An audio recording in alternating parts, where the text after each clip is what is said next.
Yeah, we're back with Saloon Sports. This is Scout Talk Season 1, Episode 4. I'm Walter, that's Ben, and today we're going to get into some conversations about offensive tackles and wide receivers. And we have a couple little short conversations before we get into that. Basically, last week we hinted that we're going to have a little conversation about workout warriors and their value, pretty much the stock you should put into the combine and pro days, and should that change your draft board, and why is there so much hype around these workouts when football is a completely different game than what you see at a combine or a scripted. And I guess we'll jump right in and start there. And this is going to come up later, especially with wide receivers. There's one DK Metcalf who started to gain a lot of hype because of his his frame, and his straight line speed. And I just find that whole conversation interesting. To be fair, guys like Paris Campbell at wide receiver, he started shooting up boards because he ran like a 4.31. And there's always people at the combine who get elevated because of how well they perform. Montez Sweat ran like a 4.4 as an edge rusher, and people wanted to elevate him from bottom of the first round to perhaps in the top 10. And I've said a couple episodes ago, I don't understand that at all. So, and what are your feelings about that, and all the hype that goes on social media, even with some of the scouts that you see on TV, into what these workouts mean? Because what do they really actually mean when it comes down to playing football? Well, I guess it depends on the position. My feeling is the combine should only reinforce what the film already says. For guys like DK Metcalf, like you'll get into that later, like from my impressions, he doesn't run that well of routes, but he's got this top high end speed. That really what's more important in the NFL, your ability to run routes, and not how fast you can run downfield. So each position is going to be different. Offensive linemen, people put a lot of stock into bench press, which there is some validity in there, especially if you're playing interior offensive line. But I am much more impressed by the functional play strength that a player shows on film rather than how many times they can throw up 225. Yeah, man. And for those who might be just listening for the first time, Ben has looked at quarterbacks and throughout the whole offensive line. I've looked at running backs and now on wide receivers. So that's where we have not cross-checked any yet. And that's something that comes up because offensive linemen are running 40s at the combine, and that's how Andre Dillard started getting more attention. It's like, Yeah. I mean, if my offensive lineman has to run 40 yards, it's a big player. It's already happened. So yeah, if he's running 40 yards, he's going to be on the sideline for the next two plays. this is like I don't. So there's like some of these like, and I guess that's mainly my biggest gripe is that it's the 40 that gets a lot of attention, and the bench press. But for skill positions, especially wide receiver, I'm more interested in wide receiver DBs. I guess DBs is the one where you can see 40 time has a lot of relevance. But for wide receivers, running backs, I'm more interested in your shuttle and your three cone. Yeah. Because that shows your agility and how well you can move in tight spaces, especially for wide receiver. Can you come out of a route quickly, and can you change your directions quickly? But that's kind of ignored, and that's kind of what happened with DKs. It's like, oh, he ran straight line real fast, but we'll talk about that later. And what happened at the agility drills? It seems like to me the hype is around the wrong thing. Yeah.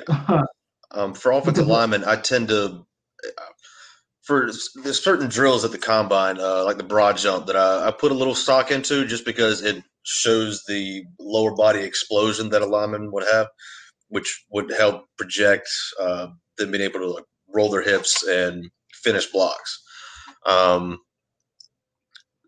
Three cones, another one, especially it shows how well they move in open space, which is important when pulling and getting to the second level. So certain things like that will help. Not really. It'll help back up what I see on film. Just to know that I'm right with certain views of their athletic ability.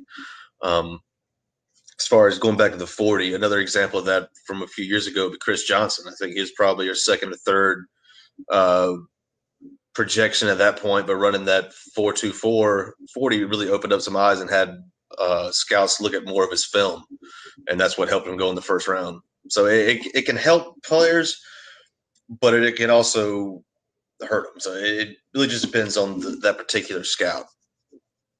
Yeah, like Nada, the tight end from Georgia, ran like a 4.9 40, and now people are thinking he's not as good as a tight end as what he showed on film. Granted, tight end is going to be your position going into it this year, but from what I've seen of him, what it shouldn't matter. Another example was Elijah Holyfield. I broke his film down, and he ran like a 4.8. Just like on film, he actually plays faster than that, which to me, game speed is far more important when you do in the 40. And when you look at his game is not predicated on speed to begin with. He's trying to be physical. He's trying to initiate contact, and he wants to hurt you for trying to tackle him. That's Elijah Holyfield. But I think he's going to get pushed down because he ran a 4.8 and he's running back. I'm like, well, if you look at the film, what difference does it make?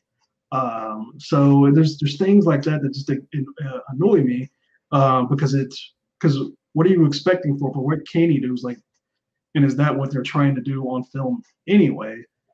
So it's just one of those things that I don't see how much it matters for a lot of positions. Like Devin Singletary ran a 4.66 40, and when you look at, and if you just look at that, and it makes you doubt the tape you saw, it makes you ask all these other questions. I'm like, well, if you see the tape, he's doing things that you don't see other players that are running backs doing. And I don't think the competition is actually makes that less impressive because he's showing that kind of vision to know that I can do this and go backside. That's not something you can test in a 40. But I will give credit to the combine for some of the position drills, the catching, the wide receivers, seem to can track the ball in the air. But still, even that, it's against the air. So even the quarterback's throwing, it's against air. There's no pass rush. They don't have to really do anything. You can't stand in the pocket and make a throw. Then you're nervous, and then you're probably going to fold in an NFL game because that's an entirely different level.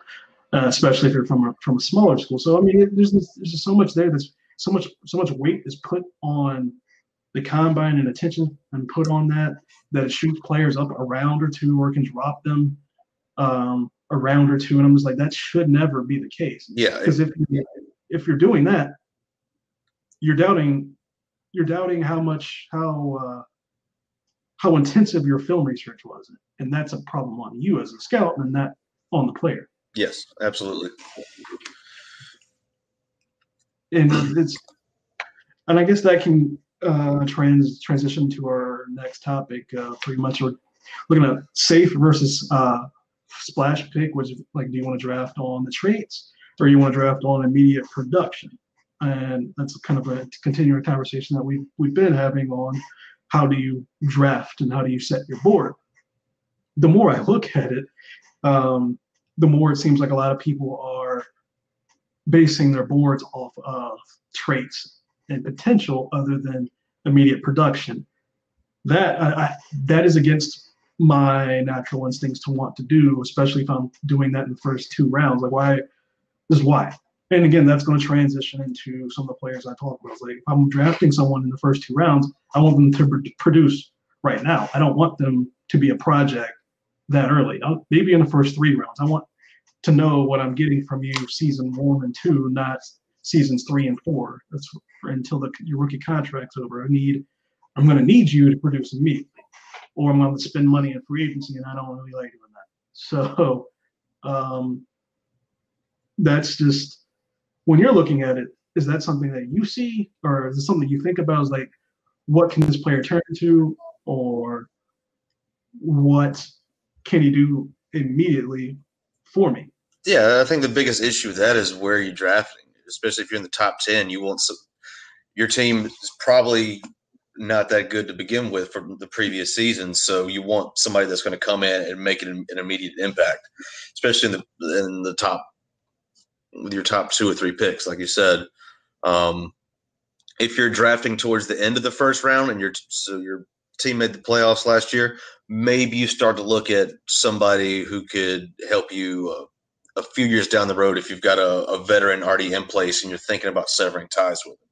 So each case is I can see the pros and cons for each school of thought, but I would tend to, especially in the first 3 rounds, I would tend to look towards who could help me right away. Man, yeah, you just made my argument for not wanting to draft quarterbacks in the top 10. Never. Because I don't, because I mean, a lot of teams are reaching anyway on those players, especially at quarterback. So if you're reaching, I mean, you really have a second round grade on a quarterback that you're taking in the top 10 when they struggle in the first year, which seems to be the case almost always. Almost always, yeah. What do you expect? I mean, you're, again, as you said, probably a bad team to begin with. You're putting a rookie quarterback into what you would basically call a bad situation. And you're with the subpar offensive line, so he's going to be thrown into the fire and expect to produce against very good pass rushers in the NFL. It's not a good combination for success. Which kind of leads up to a conversation around Mr. Josh Rosen, and are the Cardinals going to try to depart ways with him for another rookie and Kyler Murray, who's going to be getting into the same exact situation. I guess that's the logic we're talking about right now. We're going to get another rookie quarterback thrown in the same situation. I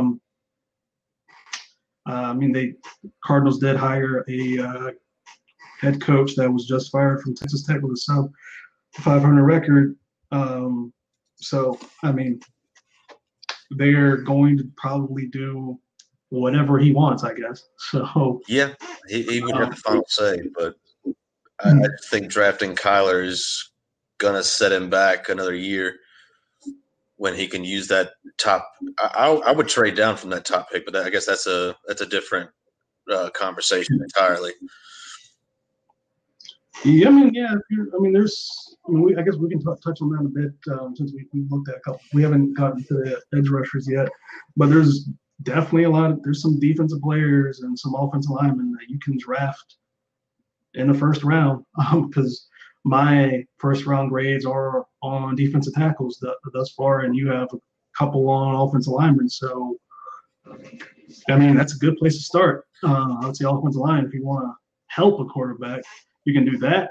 There, Nick Bosa, can't say officially since we haven't broken down, but it looks like he's going to be a top level, top flight edge rusher. Josh Allen, even Colin Farrell sometime in the first round. So you Montez Sweat, and then you have Quentin Williams and Christian Wilkins and people like Ed Oliver, more than I do. So I mean, there's options there to be had to make your team better that are probably more worthy of a first round draft pick, depending on which quarterback we're talking about, and then reaching on one. So, I mean, that's like safer splash. Like, no one thinks of an offensive lineman in the first round as a splash or sexy pick that gets your fan base excited, and it's almost always the opposite.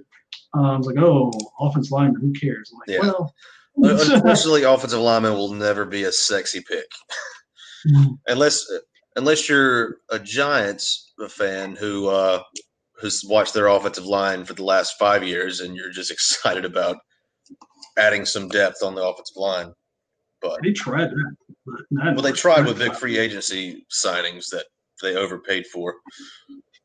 Yeah. It's like offensive lines can change your team overnight. Happened to the Cowboys. It's happened to a couple other teams. Seahawks. Excuse me. There was a team before the Cowboys that did it, but I can't remember them off the top of my head. But a couple of teams have rebuilt through the offensive line, and it's smart. It can hide a lot of other problems. So Although right now Seahawks. the Cowboys' cap is wrapped up in their offensive line, which that's going to happen when you have that many good offensive linemen. You're going to have to pay them to keep them longer than their rookie contracts. So it has its pros and cons. It's a good problem to have. But yeah, I don't know. I don't like the whole. The only time I would even consider drafting on traits and potential, which can turn into, is like fourth round or maybe even fifth round and on, because I'm hoping to get something out of the fourth round pick that can plug in right away. And if you're never going to, if you don't have like that high of a ceiling, that's okay. If you can still go in and help and be a good rotation player, that's exactly, yeah, fine in the fourth round. If you become better than that, then you exceeded all expectations.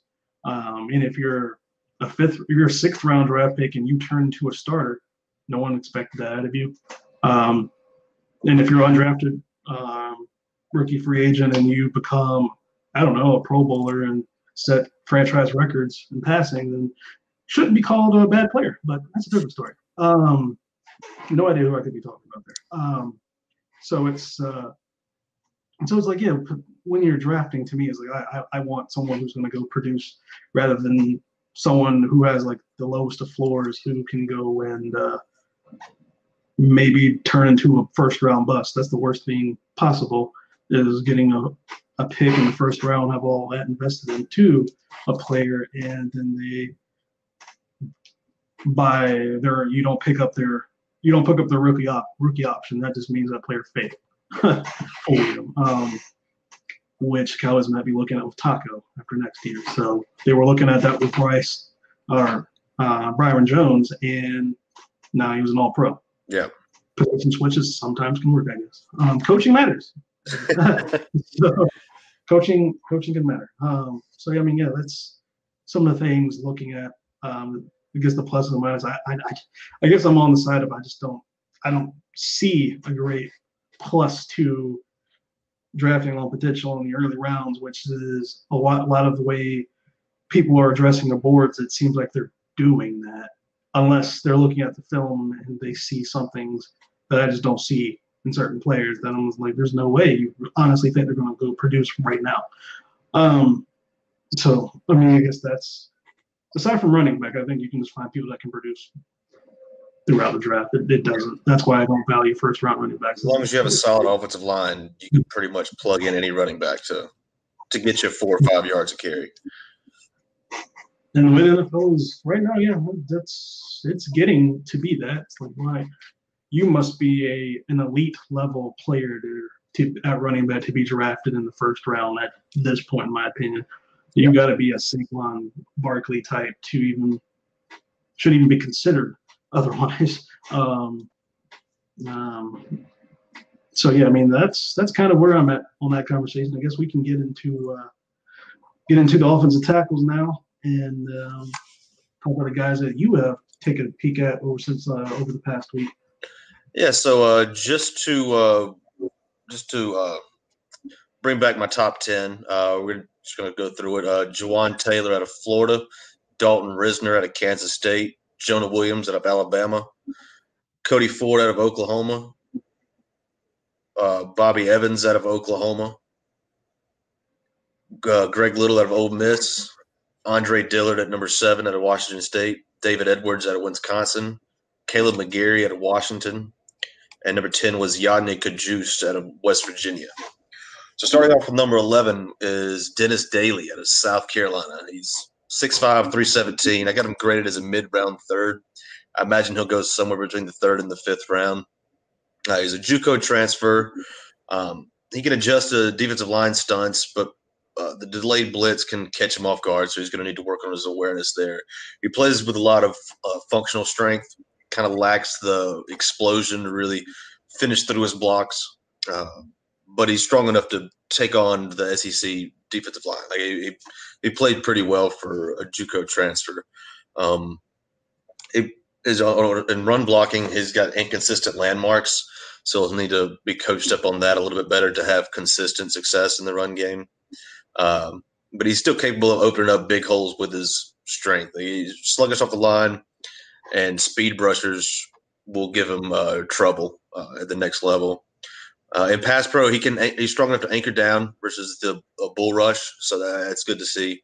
Um, he also has a tendency to have stagnant feet and will overextend his upper body, which can get him off balance. And with the right defensive lineman, can beat him. Next is going to be Ryan Bates out of Penn State at number 12. He's 6'4", 309. He's also graded at the end of the third round. Projecting him to go 3 to 5. Probably mid third day. He's got decent initial quickness, great in zone blocking for the run game. He needs to work on his hand placement and run blocking overall, but because his film show that sometimes his punch can miss, which makes it hard to turn the defender where you need to put him. On the flip side, he's got a great punch with pass pro. Like, he keeps short, quick punches. Overall, his technique is pretty good, but he's often caught lunging. So that's going to be a problem. He's kind of a tweener prospect. He doesn't possess the overall length that NFL teams like to play at tackle, and he doesn't really have the overall play strength to play inside. So he's going to take some seasoning either way. My guess is he's going to move inside if he can bulk up and add some more weight. But we'll see what happens at the next level. His versatility and experience at multiple positions is going to be his biggest asset moving forward. Teams are probably going to draft him just because he has the ability to be a swing tackler guard. So that'll help him get playing time and experience at the NFL level sooner rather than later. Moving on to Chuma Edoga from Southern Cal. He's 6'3", 308. I've got him graded at the end of the third round. He's probably going to go in the fourth or fifth round because he shows good football awareness and high IQ, but he's got a maturity problem that cost him a couple games for suspension this year, or not this year, but throughout his career. He also has durability issues. He missed time due to injuries 3 out of the 4 seasons at Southern Cal, so that's something to keep an eye on. He's got good footwork. Shows he's quick to the edge and can mirror the defender very well. Sometimes he throws his punches too early and can be caught leaning. He's very susceptible to an inside spin move, so he's going to need to work on that, and not strong enough to really set his anchor versus a bull rush. He's probably not going to start right away. He's going to need to add 15 to 20 pounds of muscle to really be a consistent contributor to the NFL, but he shows promise. It's just going to be a team that is going to take a chance on him in the later rounds, more than likely. The last tackle that I scouted was Titus Howard, who's a very interesting prospect. He's out of Alabama State. He's 6'5", 322.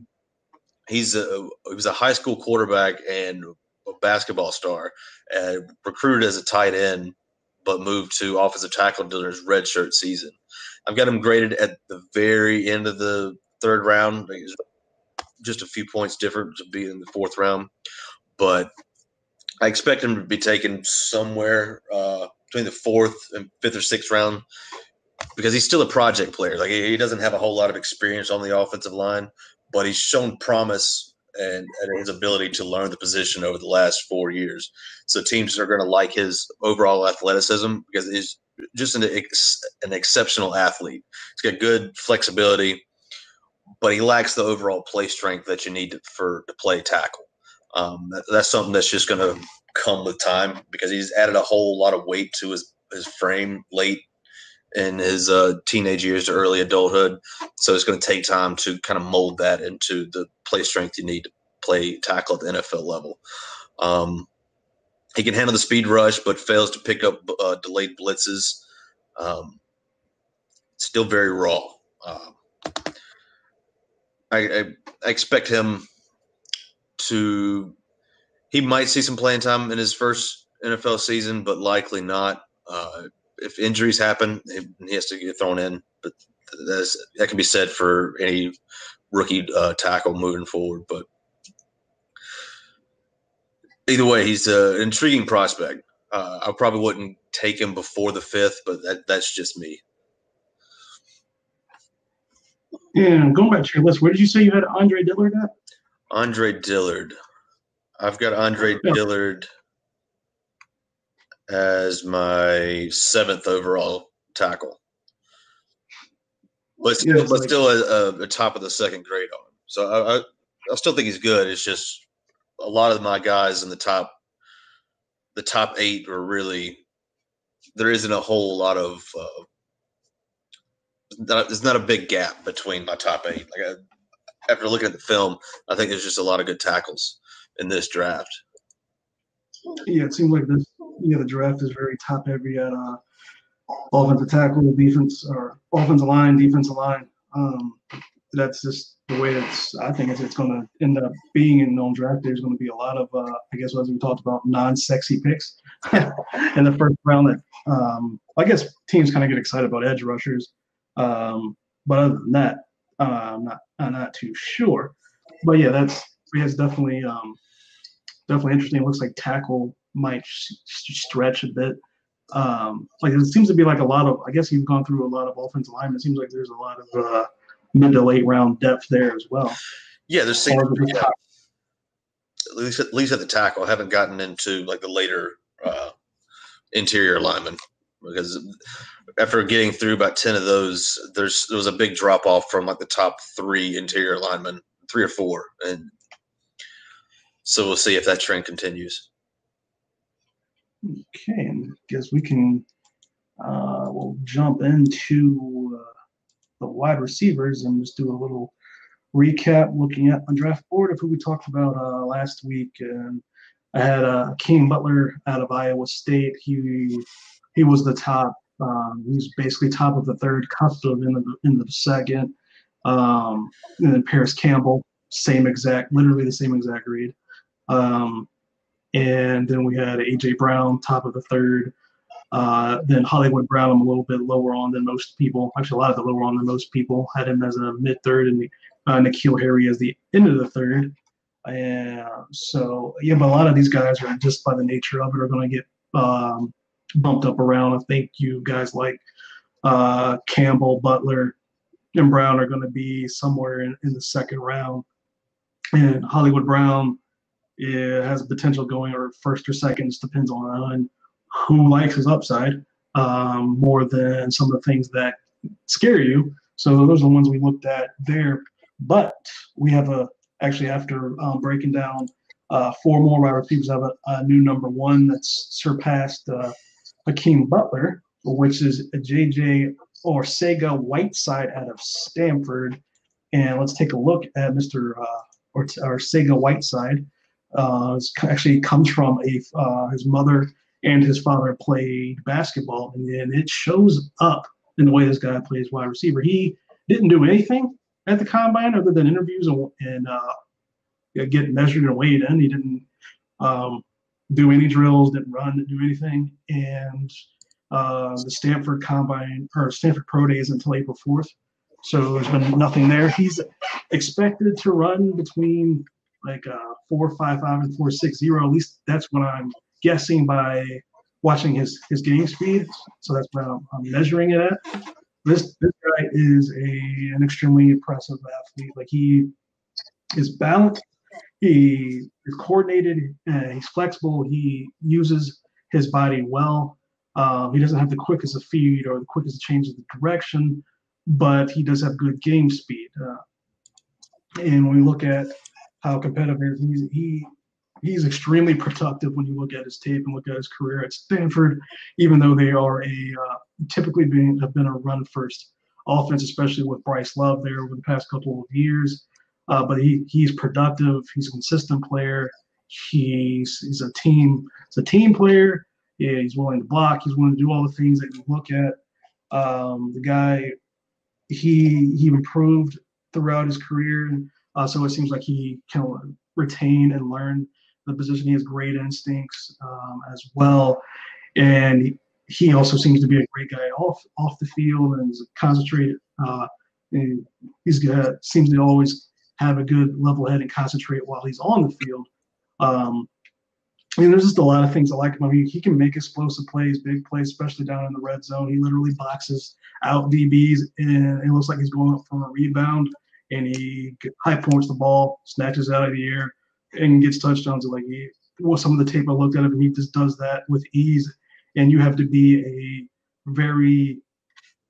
you would have to be strong, and you would have to be a long corner to be able to do anything to stop him. So he can get big plays, like explosive plays, by not necessarily great lateral speed, but he can do it by using his body and using his vertical leap, because I believe he jumped about 39 inches at the combine as well. So he can get you big plays in different ways than someone like Hollywood Brown or Paris Campbell, which they do that by just pure speed. But he can do that in just a different way. He's a big body guy, about 6'2", 225. Prototypical X. He has impressive hands. He uses that to defeat the press. My only real complaint about him right now is that he's not quick out of his routes, and he doesn't have great initial quickness off the line. So that might be a reason as to why he did not run agility drills at the combine. But with the way he plays, it doesn't seem to be anywhere near as big of a problem, because he does still run good routes. He can adjust to the ball that's in the air. He can get down the field and make those big plays. And also one of the things that I noticed that he can block when he gets his hands on a DB. He's good. I see him as being a pro. I see him as he can do anything from any position. I think he can be an X, Z, or a slot player. I think he could definitely develop into an elite X player. I think his ceiling is nearly as high as you can get, and his floor he still has a good floor that he can do just a lot of different things for you and still be a solid player. I have him as a mid-second grade, and he's still going to have to work on certain things, but just the way he plays, I just think this guy has the potential to be a really great wide receiver in the NFL and put up big numbers by being a technician more than just a speed guy. So he's my new top wide receiver. And then actually Deebo Samuel's the next guy. He is literally a tenth of a point behind Hakeem Butler and Paris Campbell. So he's at the top of third, cusp of the end of the second. And I have projected that Arcega-Whiteside is probably going to be a second round player, I am guessing, or he might squeak into the third. I don't. If that happens, then something just I don't know what film they're watching. Let's put it that way. Like he definitely should be a second round draft pick. I could see someone take him at the end of the first, and I would be perfectly okay with that, even though a lot of other scouts would probably scream and yell about that. And looking at Deebo, like this guy, he ran a 4.48 at the combine. He plays around that speed. He did a better shuttle in a 3-cone. You can also see that when it's coming out of his breaks as well. Not as flexible on the hips as you would like, but he was at the top of the shuttle, so he's still got that quick twitch speed, and he can move back and forth pretty well. It's just that he's not going to be as great as coming out the breaks. And has a flexibility in his hips that he needs to work on a bit, but he's still a good athlete. He has good game speed. He's coordinated. He can make some circus catches. He's got good balance. He can take the press and still stay in his route. He's 5'11", 214. He's a tough as nails player. He's got return capabilities. He's productive. He's consistent. It doesn't matter what the score is. This dude does not quit. You can see that on the film. This guy just does not quit. He's going to give you everything he has on the field. He sometimes has some silly personal fouls because he gets passionate. So that's happens. I didn't knock him down too much for that. He has astounding instincts for the wide receiver position. He seems to learn well and adapt on the field and takes coaching well, because you can see him develop this year as a pass catcher.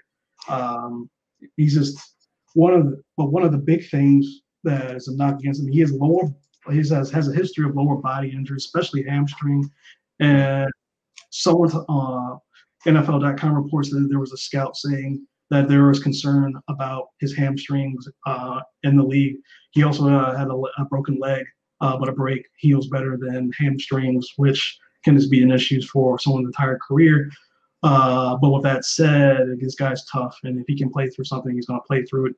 And he also had a number of explosive plays. Like this guy, his signature route I saw on film is a deep post. Like he can manipulate DBs, deep them, and just get them out of position, make them move their hips, open up their hips, and just not be able to react to him running the post after faking a corner route. And that's how he gets a lot of explosive plays and touchdowns. He has outstanding hands. This guy can snatch the ball in traffic. He can snatch it over the middle. He can go up and get the ball. Again, he's not quick. He's got good quickness, but he doesn't have any elite initial quickness out of his break. He's a good route runner. He needs to work on certain aspects there, but projected to be as a slot or sometimes a Z. So he can use his craftiness in the middle of the field to operate. I don't see him ever being an X or anything like that, but this guy, if he's a good blocker when he gets into the right position, he sometimes has some blocking mistakes from concentration. He adjusts the ball here. He can make one-handed catches. He's as the top of the third, at the cusp of the bottom of the second. I think he's going to go in the second or third. I think just because of his upside, I think he has an extremely high upside as well, and a team may take him in the second because of that, or he could drop to the middle or late third round. It really just depends. I think he has a medium floor as well. I think at his worst, he's going to be a good slot.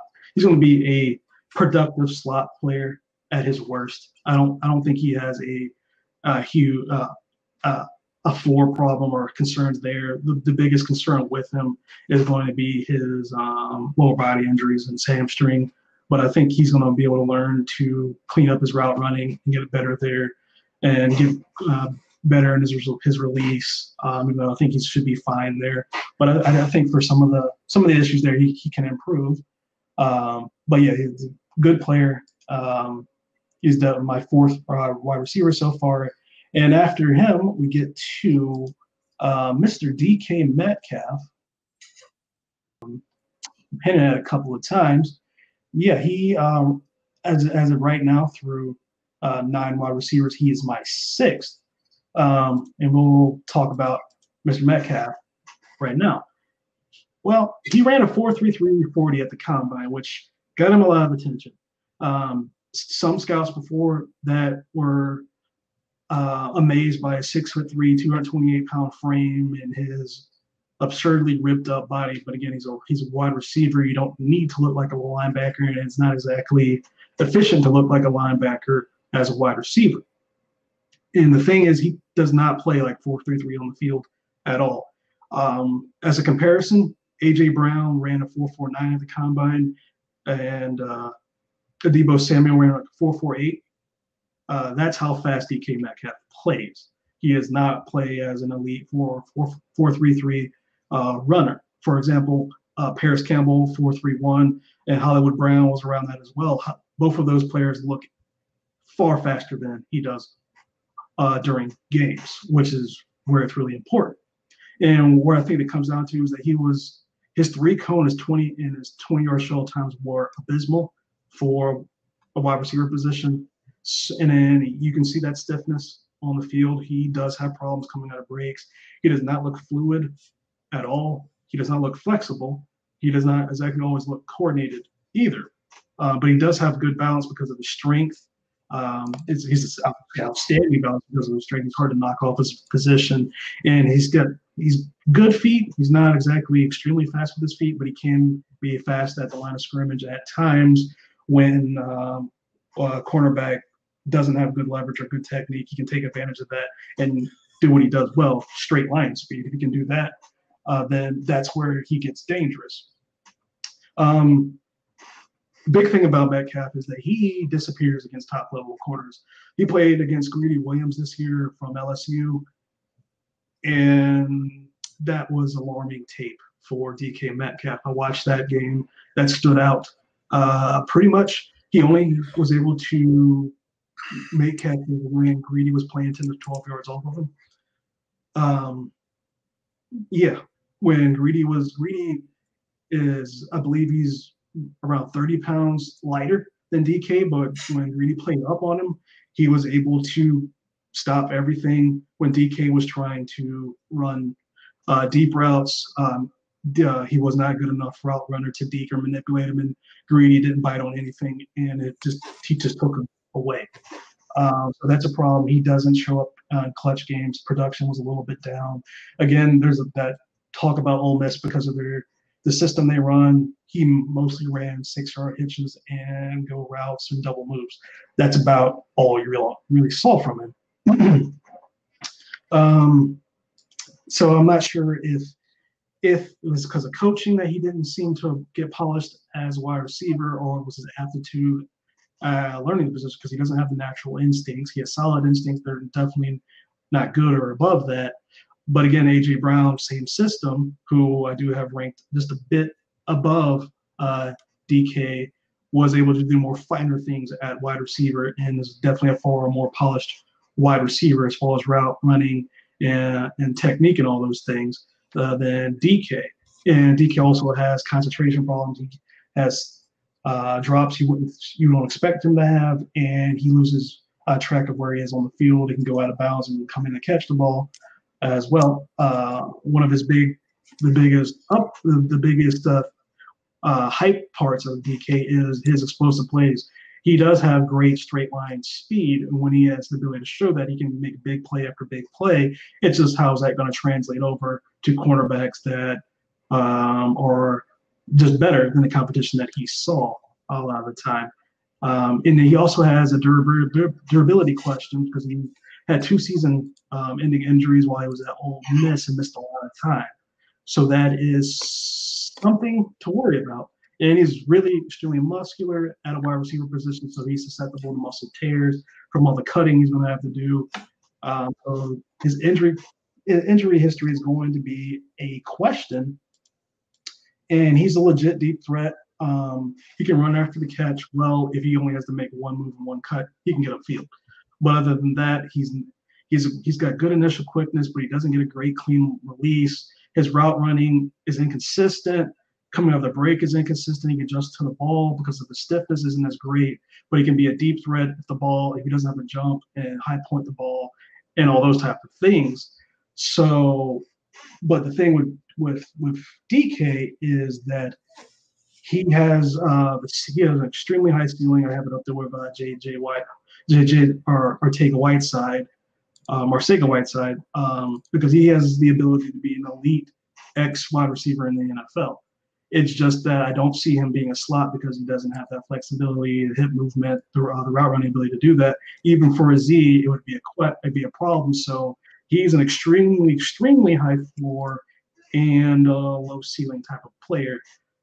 It's not the lowest of ceilings, but he is probably the highest. He has by far the highest boom bust potential of any player I've looked at thus far in the draft.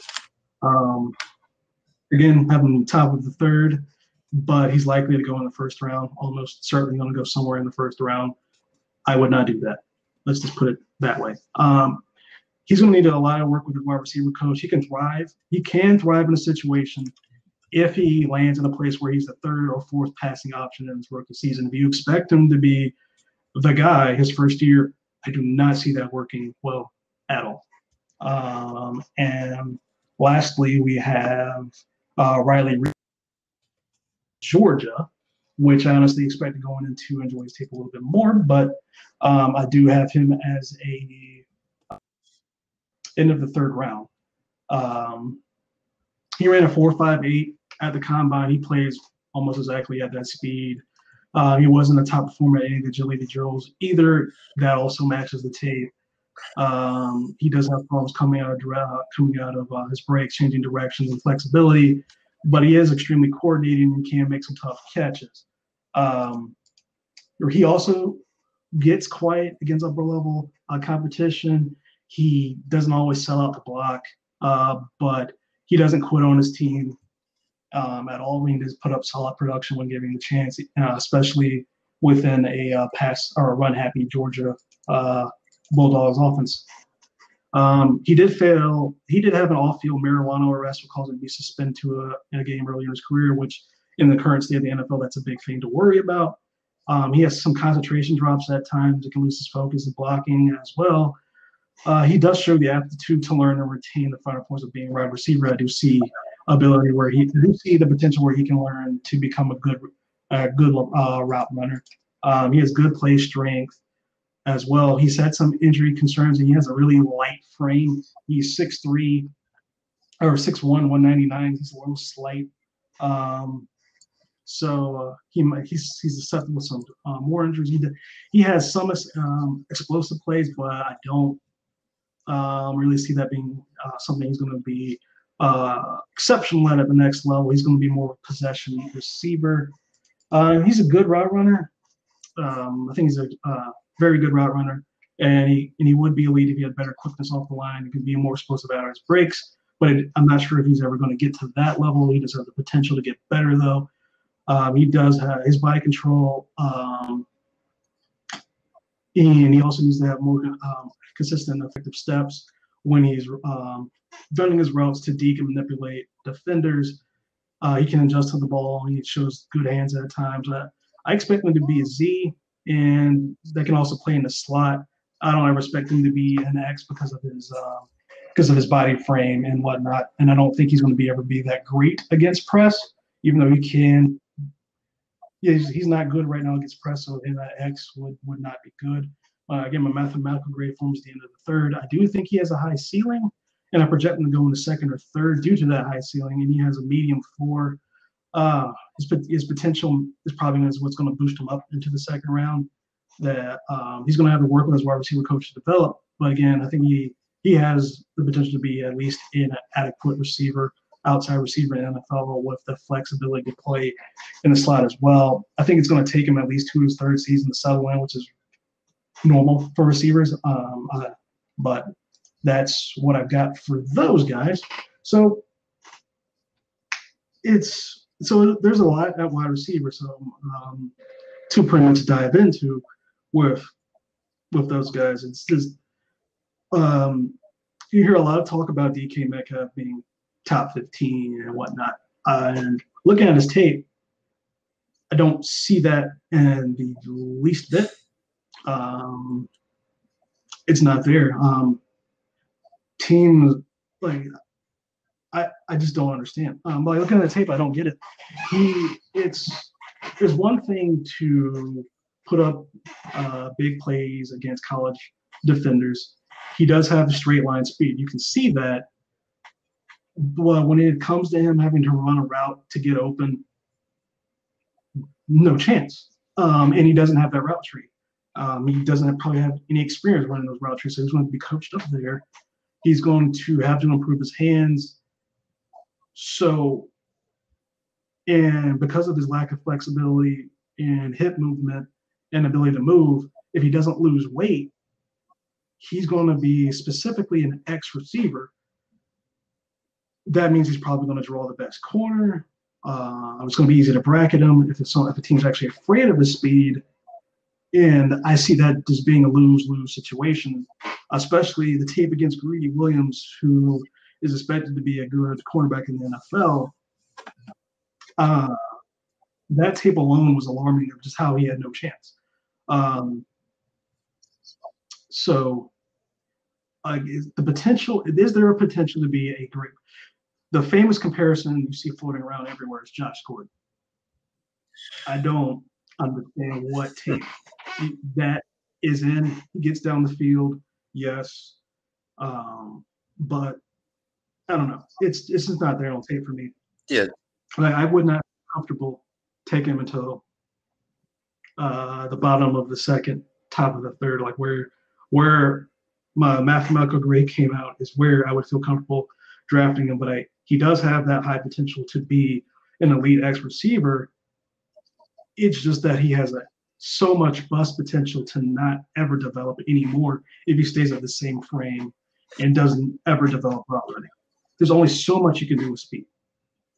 especially in the NFL. I mean, there's only so much you can do with speed. So um, if a team drafts in the first round in the top 15 picks, I'm not sure who that would be, but you have to hope you have other options there, because if you throw him out there and expect him to be the first option, you're going to probably kill his confidence and you're going to hurt your offense.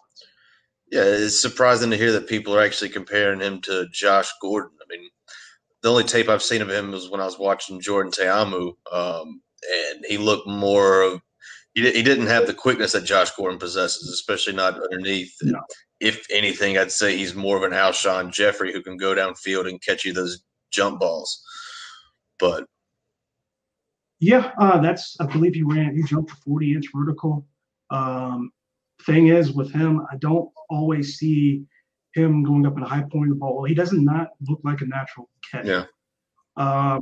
That's something I didn't mention. When the ball isn't right here, and he has to go down for it or reach out for it, he can make. That's where drops happen, and you would expect a little bit more from your ex, because that's where you expect to have the most contended catches. Cowboys fans, Des Bryant, Alshon Jeffrey, Bears forever. Those are contested catches. Like J.J. Arcega-Whiteside makes those catches. Like that's what he does. So I'm not as bothered that Arcega-Whiteside doesn't get great separation, because he shows the ability that, okay, you're there. That's cool. I'm just going to box you and catch the ball anyway. That's not something DK does. And for running a 4-3-3, you would expect him to have more separation on film. That doesn't happen. He doesn't get that much separation really either. So what he does, I mean, there was a game, I believe it was against Texas Tech, where for some reason the corner playing him was always playing outside leverage and always got beat inside through the seam. That's how he scored one of those touchdowns there. It's just like, you're not going to have corners play that poorly against you in the NFL. So his big splash plays were like, I can see why that happened. They're literally playing right into his strength. In the route running, I didn't see that. So people comparing him to like Randy Moss, and like he has that ability. Does he have potential to turn into a player like that with just, yes, but you're basing that off of his speed alone. Like you're basing that off of truly just speed, because he has so much more to learn as a wide receiver to do that. And that's why I would basically be like, you're into the second, top of the third, and then go into a situation where I don't expect you to do great things in the first round. I don't, honestly, this might be a hot take, but I don't expect them to have, I expect them to have less numbers or around the same number as Michael Gallup his rookie year. Michael Gallup was a third round draft pick. That's probably even generous.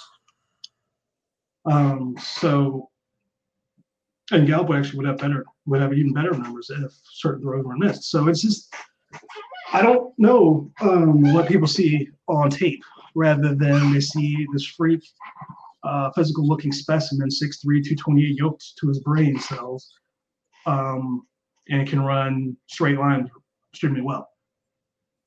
So that's workout warrior traits versus production. If we were drafting for the Olympics, I'd be really excited, but that's not the case. So it's whoever drafts him on draft day, and if it's as high as people think right now, it's top 15, there's going to be a lot of pressure on him. There's going to be a lot of pressure on offensive coordinator and wide receivers coach. Wide receiver coach is going to have his hands full to try to coach him up. There's nothing personally against him. It's just he and AJ Brown were very close in their grades. AJ Brown I have a little bit higher, but AJ Brown, I think he can come in and be an immediate contributor from a slot position if that's all he's asked to do. Same thing for Debo. It's because they have the finer technical traits of wide receiver. They're better at the finer technical traits of wide receiver than and have more flexibility in position flex than DK. So he's going to be truly an X. Like I don't see him playing Z. I don't see him being on the slot effectively. So, and the fact that AJ Brown was able to learn the position a little bit better in the same system also says something. So I don't know. you can jump in and say what you think about this talk. It's just I just don't know. Yeah, I mean, at this point, nobody can tell because, I mean, you've got somebody who's physically an athletic, exceptional prospect, but the film just doesn't match up.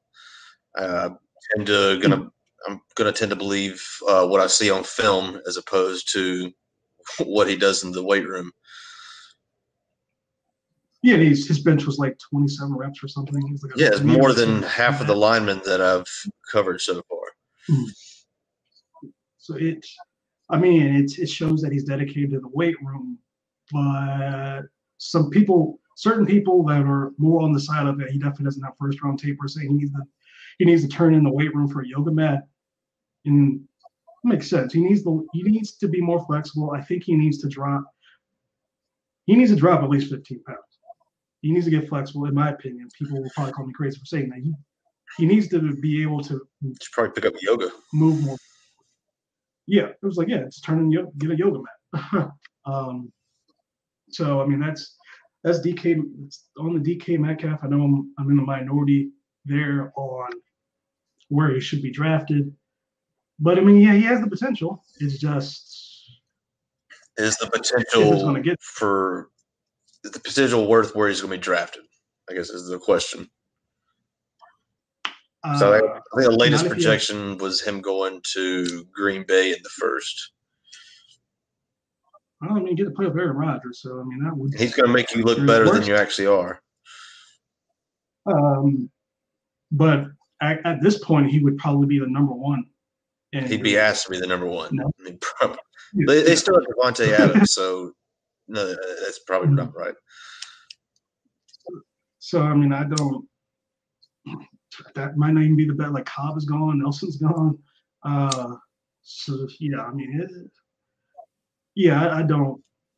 Green Bay has like defensive problems. Like all these defensive players in the draft, they're expected to go in the first round legitimately or first round picks. So yeah, they've got a lot of needs on offense, or on defense, but they also added an offensive minded coach. So he's probably going to get his offensive weapon to add to Rodgers' arsenal early on, and then backfill in the defense as the draft progresses. That's just my assumption based on the way last season ended.